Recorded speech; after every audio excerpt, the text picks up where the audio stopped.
1800 ના 33.33% અને 320 ના 12.5%. હવે જ્યારે આવો પ્રશ્ન આવે ને ત્યારે ધ્યાન રાખો, આ એક રીત છે યાદ રાખો કે 33.33 એટલે 1/3, 12.5 એટલે 1/8, 25% એટલે 1/4, 50 એટલે 1/2 અને 20% એટલે 1/5. આ શોર્ટકટ મેથડ જો તમે યાદ રાખશો તો ફટાફટ થશે. હવે અહીંયા જોજો કે 1800 ના 33.33 એટલે અહીંથી ખબર પડી જાય કે 1/3. હવે 1800 ના 1/3 એટલે અહીંયા આવી જાય 600. સેમ ટુ સેમ 320 ના 12.5 એટલે 320 ના ગુણ્યા 1/8.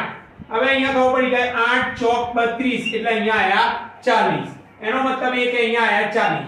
હવે આનો સરવાળો તો જવાબ આવશે 640.